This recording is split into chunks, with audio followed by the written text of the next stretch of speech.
Hi there, and welcome back to another episode of Pages, in which I am here to talk about some of my many books that I own, how they came into my life, why I keep them, what I like about them, why you should read them, all that kind of stuff.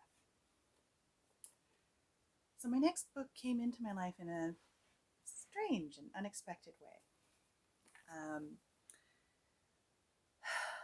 In a roundabout way, I was invited to go on a cruise with a group of guys who were software programmers who'd had a really good year. So that was their celebration. And one of my friends was among those guys. And they all got to bring plus ones, and he had no plus one. And even though I was all the way up here in Canada, he invited me. So there I am on a cruise, which is really not my thing. And then I discovered they had a library. And I discovered they had audiobooks. And I had a Walkman with me. So I borrowed an audiobook. And the one that I borrowed was this. It's now very much out of print. I also have the print copy in paperback.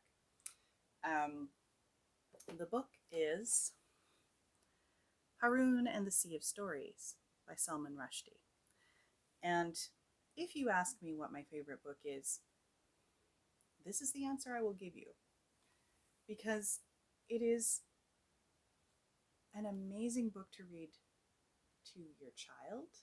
It is an amazing book to read as an adult. If puns are your thing, this thing is riddled with them. And if you can get your hands on the audiobook, it's very hard because it's like these sell for stupid amounts. And I'm actually a little bit afraid to put this into an actual cassette player now. But it is read by Salman Rushdie, and he does all of the many voices in slight caricatured accents, and it's really quite glorious to listen to. But the book will do. The book is about storytelling. The importance of storytelling, especially in our modern world where lots of stuff is kind of done for us. You don't have the same oral traditions as you used to have, where stories were told generation to generation and passed down and all of that. So in this book, Haroun's father is like the town storyteller, and he is the holder of all of these stories, and he gets very depressed because the stories stop coming. All of a sudden, the only thing that comes out of his mouth is ah. Like he just has no words left. So they decide to go on a bit of a journey to the Sea of Stories, which is where all of the stories come from. It is really this beautiful tale that is like part road trip, part family history, and part just a glorious celebration of all things fable and fairy tale and whimsy. It is really worth your time if you haven't read it. I'm going to read to you from the opening of chapter 3, The Dull Lake.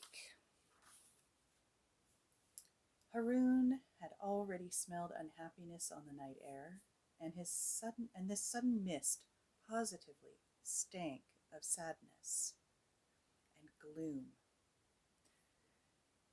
We should have stayed at home, he thought. No shortage of long faces there. Phoo! Shouted Rashid Khalifa's voice through the greeny-yellow mist. Who made that smell? Come on, admit. It's the mist, Haroun explained. It's a mist of misery. But at once, Snooty Batu's voice cried out, Lenient, Mr. Rashid, it seems the boy wants to cover up his stink-making with inventions. I fear he is too much like the folk of this foolish valley, crazy for make-believe. What I must put up with! My enemies hired cheap fellows to stuff people's ears with bad stories about me, and the ignorant people just lap it up like milk.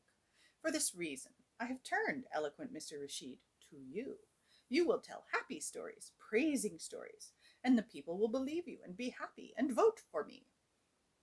No sooner had Batu uttered those words than a harsh, hot wind blew across the lake. The mist was dispersed, but now the wind burned into their faces, and the waters of the lake became choppy and wild. It is not the least dull, this lake, exclaimed Haroun. In fact, it is positively temperamental. As the words left his lips, a penny dropped. This must be the Moody Land, he burst out. Now the tale of the Moody Land was one of Rashid Khalifa's best loved stories.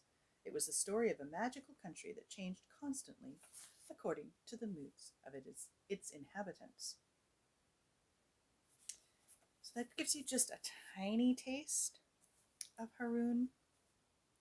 I really can't recommend it enough.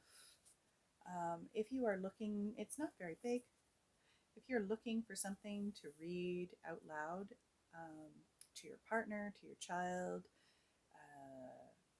to whomever will listen, this is a fantastic read aloud book. It is also great for reading to yourself. It has in it one of my very favorite phrases, P2C2E, which stands for process too complicated to explain. And I kind of love that. I use it a lot. I think it a lot more than I say it out loud because not too many people have the reference. So I need y'all to go out and read this book so that I can actually talk about it to you. And unlike most of my books, I actually have 2 copies. So I will loan you one of these if you can't find it anywhere else. But I won't loan you the audiobook. So there is Salman Rushdie. And no, I haven't read any of his other books, so don't ask. But I absolutely love this one.